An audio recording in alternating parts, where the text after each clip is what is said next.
бар рестораны газар тамхи татахгүй гэхэд бар ресторанууд тэгвэл манай ашиг орлохгүй болоод бид нар дампуурхад хүрнэ гэдэг юм явсан. Инфлюенсер гэдэг байгаа хүмүүс дагдаг, дуурайдаг, урлагийнхан, спортынхан ингээд дэлгэцээр хүртэл татаад харагдаад байхаар болдсон байна, гоё юм байна гэдэг ойлголт өгöd байгаа.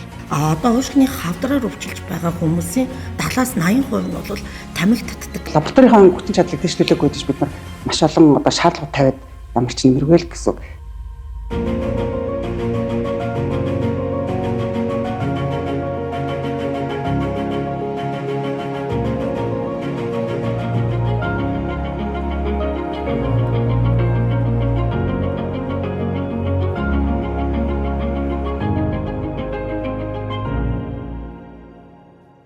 Монголчууд тамхиг талах шиг хэрэглэж байна. 2024 онд гэхэд 8.2 сая ширхэг электрон тамхи, 3.5 тэрбум ширхэг цигар, янжуур тамхиг хилээр оруулж ирж та бидний хайртай хүмүүс, үр хүүхдүүд хоол шиг хэрэгэлсэн байгаа юм. Бид хууль төрхийн өмнөх нэвтрүүлгийнхээ энэ удаагийн дугаарт Номин Чимэг нарын гишүүдийн санаачилсан тамхины хяналтын тухай хуульд нэмэлт өөрчлөлт оруулах тухай хуулийн төслийг сонгон бэлтгэлээ.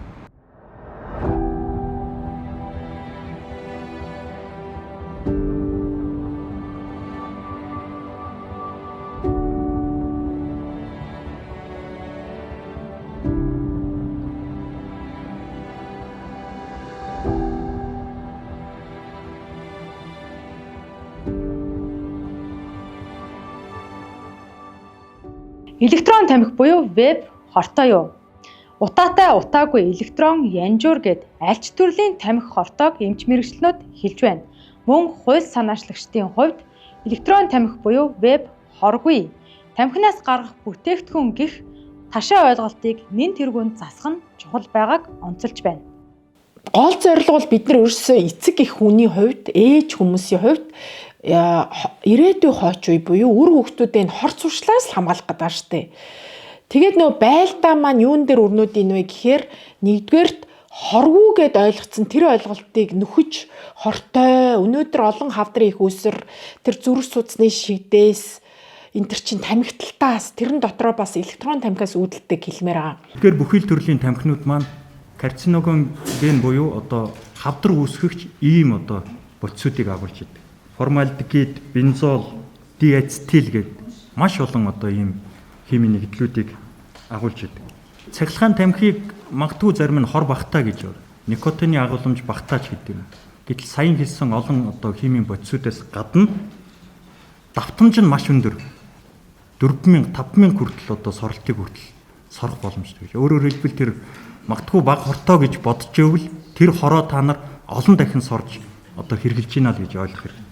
За 25 оны одоо 10 сарын байдлаар уушгины дууран дээр 674 хүн дээр бид нэр кейс хийгээд энэс тамхи татдаг хүн нь болохоор 344 хүн тамхи татдаг гэсэн судалгаанд бүгдлэхэд 111 хүн уушгины хавдар одоогийн байдлаар онцлогдоод байна. Янжуур тамхиг татж байгаа хүн тэр янжуур тамхинаас ялгарч байгаа утааныхаа 80%-ийг өөрийнхөө уушиг руу буюу өөрийгөө хордуулад 20% нь болохоор гадагшаа буюу дотоод орчны агаар руу цацдаг.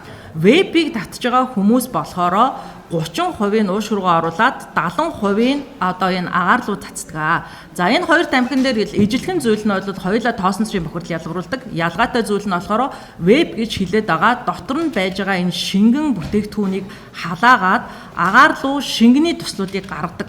За шингэний туслууд нь одоо ямар учиртай гэхээр та бид нар бүгдээрээ мэдж байгаа. Одоо томоогийн дэгдэл маш их болсон байгаа. Эмнэлгээр дүүрэн хүмүүс хөвтөж байна. Тэгэхээр энэ юу вэ гэхээр агаар дуслын замаар буюу одоо агаар дээр хөвж байгаа усны дусал шиг энэ туслуудаар одоо өвчин халддаг. Электрон тамхи буюу веб хортойг эмч мэргэжлэнүүдийн ярианаас сая бид сонслоо.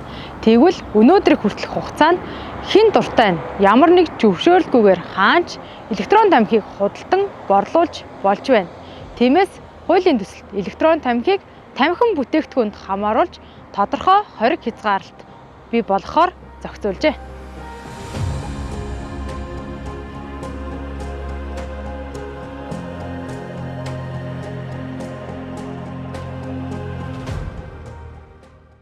электрон тамхи одоо энэ пауч гэдэг те энэ бүтээгдэхүүнүүдээр ерөөсөө тусгайшруулахгүйгээр хувь иргэд бид нар гайлаас одоо үзэхэд 71 аж ахуйн нэгж хувь иргэн өөрсдийнхөө шугамар оруулж ирээд хаамаагүй зарж байгаа гэсэн үг. Тэгэхээр энийг бол одоо бүгдээрээ тусгайшруулалттай хяналттай импортын одоо хэмжээг нь бол тооцох ингээд ийм шаардлага үүднээс бол энэ зохицуулт орж байгаа. Ийм ерөнхий боловсролын сургуулиас 500 метрийн зай тамхи хөдөлгөөнийг хориглосон заалт орж ирсэн.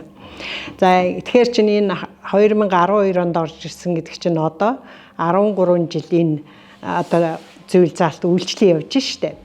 Тэгээ энэ дээр маш их одоо худалдаа эрхлэгчд маань шөмжлөлтөд ханддаг. Жишээлбэл сумын төв гэхээр энэ 500 метрийн орон зайг ямар ч мөрдөх боломжгүй. Сумын төвд одоо за нэг 4000 хүн байлаа гэж амьдардаг гэж үзэхэд тэнд тамгын газар нь, сургууль нь, одоо спорт цогцлбор энэ үйлчлэгийн газрууд нэг радиустай байдаг учраас энэ бол ямар ч боломжгүй заалт. Энэ сургууль орчмын бүсэд тамхи одоо зарж болохгүй гэдэг асуудал байгаа. Хэрэгжилтийн хувьд бол бас янз бүр байна. Нийслэлээс гаргаж авсан бид нар мэдээлэл харахаар одоо хуулиа зөрчөөд олгоцсон тусгай шөөрөлж байна. За боломжууд нь юу вэ гэдэг нөгөө 500 метрийн радиусаа тавиад үзэхээр ерөнхийдөө одоо энэ хот төлөвттэй холбогдуулаад тамхи зарах боломжгүй ч газрууд гарч ирж байна. Гэхдээ энэ бол ерөөсөө бүр боломжгүй бол биш байхгүй. Ингээд яг газрын зурагтаар гарах юм бол боломжтой газрууд байгаа. Тэгэхээр миний хувьд болохоор энэ хуулийн төслийг үзүүлэлт амтлал нь бол хүүхэд залуучуудаа бид нар тамхины хорон нөлөөс хамгаалъя л гэдэг ийм зорилготой. Инфлюенсер гэдэг байгаа хүмүүс дагдаг, дуурайдаг, урлагийнхан, спортынхан ингээд дэлгэцээр хүртэл татаад харагдаад байхаар болдсон байна, гоё юм байна гэдэг ойлголт өгöd байгаа. Тэгэхээр тэр утгаараа зар сурчлагаан дээр хязгаарлалт орж ирнэ. Дэлгүүрт ил ангуун дээр байршуулахгүй гаанаас бусад амт үнэрийг хориглох гэх мэт энэ бусад одоо энэ янжуур тамхин дээр тавигдж байгаа бүх төрлийн одоо хязгаарлалтууд, хориглолтууд бий болно. Бид нар CUGS гэдэг юм янз бүрийн дэлгүүрт орохоор яг кассан дээр очихоор бүх ингээд ард нь дандаа тамхи ичдэг. Эсвэл супермаркет ороод явж хахад энд нь талах зарж гин ингээ эргээ харахад шилэн хоргонд тамхинуудаа өөрөө тавьсан зарж идэг. Тэгээ хамтдаа хүүхдэд агуулад явж байгаа ээж аав нарын хувьд бол хүнсээ авч хахад хүүхд нь энэ юу юм бэ гэж сонирхоод эн чин цаагаараа ингээ татчихэдэг. Тэгэхээр энэ конвенцийнхаа хэрэгжилтийг хангах үүднээс одоо ил зарахгүйгээр хаалттай байрлуулад мэдээж хэрэглэгчдэд бол тэр мэдээллийн өгөх байдлаар тамхи зарж байгаа гэдэг мэдээлэл бол өгнө. Тэгэхээр ийм байдлаар бусад оронд ч гэсэн хэрэгжиж байгаа энэ зохицуултыг бас хуулийн төсөлтөд тусгасан байна. Хуулийн төсөлд үнэр амт оруулагчдаа тамхи импортлогыг хориглосон. Тэгвэл хилээр тамхиг оруулж ирэх үед үнэр амт оруулагчийг нь хэрхэн хэмжихийг холбогдох мэргэжилтнүүдээс тодрууллаа. Мөн энэ талаарх хууль санаачлагчдын байр суурийг хүргэе. Хуулиар ерөөсөө юмыг үгүйсгээгүй. Одоо уг нь бол дэлхийд даяар ийм электрон тамхиг түүнтэй адилтгах ийм бусад төрлийн тамхиудыг зохицуулсан 82 улс байна. За амт үнэрийг хориглосон ч гэдэг юм уу тодорхой хязгаарлалтууд хийцэн 20 одоо улс байна. Бүр тас хориглосон 40 гаруй улсууд байдаг шүү дээ.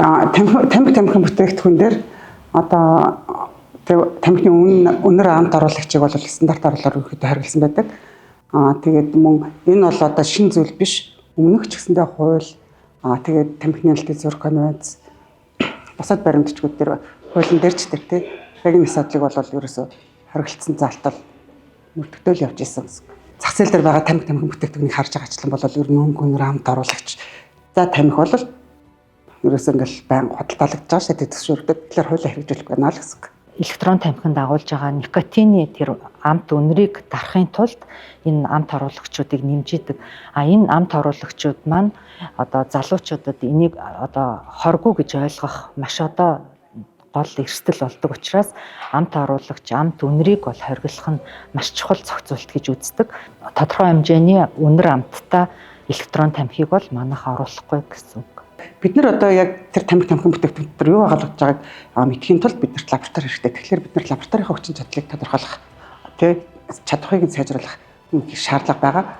Лабораторид шаардлага одоо лабораторийнхаа хүчин чадлыг дэвшлүүлээгүй гэж бид нар маш олон одоо шаардлагууд тавиад ямар ч нэмэргүй л гэсэн.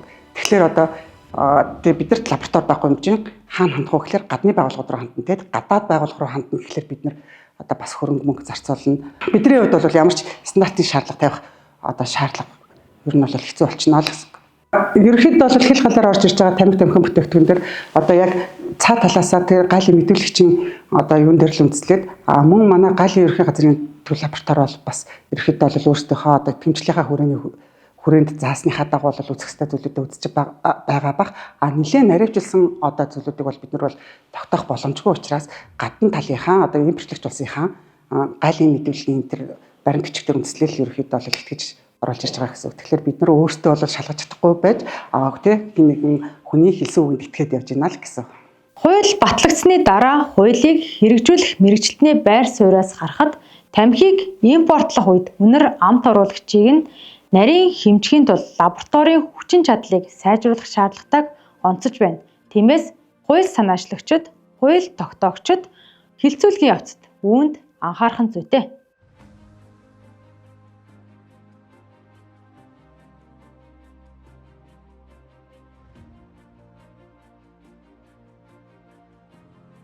Хуулийн төсөл тусгаснаар бүх төрлийн тамхинаас татвар авдаг болно. Одоо бол зөвхөн янжуур тамхинаас онцгой албан татвар болон гайлын 30% татвар авдаг. Тэгвэл электрон тамхинаас мөн татвар авахар хуулийн төсөлд тусгаж байгаа юм.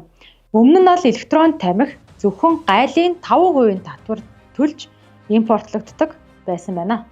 За гайлын албан татврын хувьд бол бүх төрлийн тамхин бүтээгдэхүүн 30% таа байхаар оруулсан байгаа. Энэ маань өөрөө Монгол улс дэлхийн худалдааны байгууллагад нэгдэн орохдоо тамхин бүтээгдэхүүн дээр бол одоо хамгийн ихтэй 30% байна гэдэг үүрэг амлалт өгөөд орсон юм байлээ. За онцгой албан татврын хувьд бол ялангуяа бид нар энэ янжуур тамхин дээр бол онцгой одоо анхаарж байгаа. Монгол улсын хувьд бол маш хямдхан одоо янжуур тамхи бол импортлогчд орж ирдэг. Одоо импортын гайлын мэдүүлэг дээрээ хайрцаг нь 7-800 төгрөгийн л одоо гэж үнэтэй гэж орж ирж байгаа бүтээгдэхүүнүүдийг жижиглэнгийн одоо газруудад 4000-5000-аар зарж байгаа гэсэн. Тэгээ энэ маань өөрөө одоо талхнаас хямдхан одоо тамхин бүтээгдэхүүнтэй болоод нийгмийн эрүүл мэндийн хувьд энэ чинь хүүхэд залуучууд маань тамхи татах уу, талах эсвэл одоо шимт хичээлтэй хоол авах уу гэхэд тамхины илүү хямдхан байгаад байх юм бол энэ бол төрийн бодлогын хувьд маш буруу гэсэн. Энэ хуулийг баталснаар бүх төрлийн тамхины татвар хураамжаас 2026 онд гэхэд 217 тэрбум төгрөгийг улсын төсвийн орлого болгохоор хууль санаачлагчид тооцоолжээ. Тухайлбал онцгой албан татвар авснаар 209 тэрбум төгрөг, гайлын албан татварт 8.4 тэрбум төгрөг, улсын тэмдэгтийн хураамжаас 66.2 сая төгрөг төвлөрөх тооцоо гаргасан байгаа юм. Тэгэхээр энэ хэрээр тамхины бизнес эрхлэгчдийн эрх ашиг хөндөгдөх нь тодорхой. Гэхдээ тамхины татвараас төвлөрсөн орлогоос нэгдүгээрт хүүхдийн үдийн хоолны шимт хичээллэх чанарыг нэмэх, хоёрдугаарт хүүхэд залуусын чөлөөт цагаа өнгөрүүлэх нөхцөлийг бүрдүүлэх, гуравдугаарт тамхинаас урьдчилан сэргийлэх эмнэлгийн тусламж үйлчилгээнд зарцуулахаар хуулийн төсөлд тусгажээ.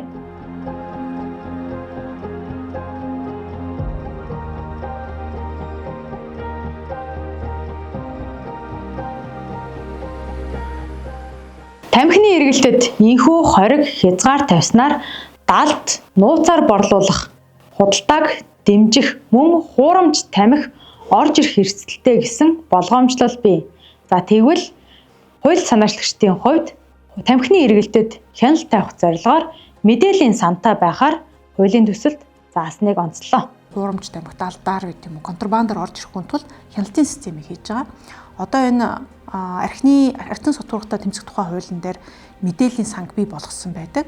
Онцгой албан татвар төлж байгаа энэ бүтээгдэхүүнүүд дээр ийм холограмтай дахин давтагшгүй QR кодтой. За энийг үйлдвэрлэгч нарт өгөөд үйлдвэрлэлтээс эхлүүлээд хэрэглээний одоо тэр зарж байгаа борлуулж байгаа хэсэг хүртэл тэр хаана яаж явж гин хэн хийсэн байна гэдэг мэдээлэл нь ээж байдаг. Үүнийг яг тамхины бүтээгдэхүүнээр оруулж ирж байгаа. Тэгэхээр одоо нөгөө Монгол Улс тусгай шуурал авсан энэ компаниуд руу одоо тэр үйлдвэрлэгчтэй харьцсан гэсэн үг шүү дээ тий. Эндээсээ энэ одоо хяналтын тэр нөгөө кодтой зүйлээ оруулаад Монгол улсад хэр хэмжээний тамхин бүтээгдэхүүн орж ирээд хэн оруулж ирээд хаана зарж ин гэдэг мэдээлэл бол өөрөө нээлттэй. Ингээд бид нар зах зээл дээрээ ямар хэмжээний бүтээгдэхүүнүүдэд явж гин гэдгийг хянах боломжтой болно гэсэн үг. За мадохоор бол судалгаагаар манай Монгол улсад бол хуурамч тамхи байхгүй. Яагаад гэвэл манай Монгол улс болохоор дэлхийд байхгүй хямдхан тамхитай байна. Даруй хөрш орнуудаасаа Оросын холбооноос эрхүү рүү гарсан ч гэсэн Хятад руу, Солонгос руу харсан ч гэсэн Манайд янжуур тамхины үн тэр улсуудаас 3-4 дахин хямдхан байгаад байгаа. Энэ үед бол ямар нэгэн хуурамч тамхи, контрабанд орж ирэх ямар ч эрсдэл байхгүй. Эцэст нь хэлэхэд бүх төрлийн тамхи хортой. Тамхины эргэлтэнд хяналт тавих, хүүхэд залуучууд өсвөр үеийнхэн нийгмийн эрүүл мэндийг хамгаалах зорилготой энэхүү хуулийг хэлэлцэн баталгаас өмнө тал бүрийн төлөөлөл, саналыг тусгах чанартай хууль гаргахад анхаарах шаардлагатай юм а. Ингээд тамхины нэлтийн тухай хууль одоо шинжилэн батлагдж байгаатай холбоотойгоор одоо ер нь бол тамхитай холбоотой зохицуултын баримтчиг гэдэг тийм бүх нийтээрээ дагаж мөрдөх зохицуултын баримтчгийг боловсруулах процесс нь бол яг гэвэл манайд үйлдвэрлэгч биш бид нар чинь хөвчлийн импортоор оруулж байгаа. Тэгэхээр бид нар дэлхийн худалдааны байгууллагын гишүүний хувьд бол дэлхийн худалдааны байгууллагад бид нар тухайн хууль баримтчгүүдэд баталгаас 60 хоногийн өмнө бол заавал мэддэг гэсэн. Тэгжиж одоо дэлхийн худалдааны байгууллагаас хүлээсэн худалдаан дахь техникийн саад татхын тухай хэлцээрийнхаа үүргийг биелүүлнэ гэсэн. Дахин одоо ажиллах ажлын хэсгийнхэн маань энэ одоо зах зээл дээр бий болцсон одоо энэ үзэгдлүүд, ойлголт, сүрэг хандлагуудыг яаж даван туулах вэ гэдэг дээр ажиллахын тулд олонныхоо итгэлийг сайн авч, олон нийтийнхээ хилцүүлгийг сайн аваа хийгээрээ янжуурчаа, электрон тамхичаа компаниудаа улам илүү сайн уулзаж ойлгуулах хэрэгтэй. Бизнест нь шууд сөрөг нөлөө байхгүй, татвар өснөөрөө шууд одоо бизнесгүй болно гэсэн үг биш. Хууль хэрэгжихгүй байна гэд хуулиа сулруулна гэдэг бол их буруу логик. Нэгэнт хууль гаргасан бол бид нар хэрэгжүүлэхийн төлөө зүтгэстэй хэрэгжилтийг хангах дээр л хангах хэрэгтэй.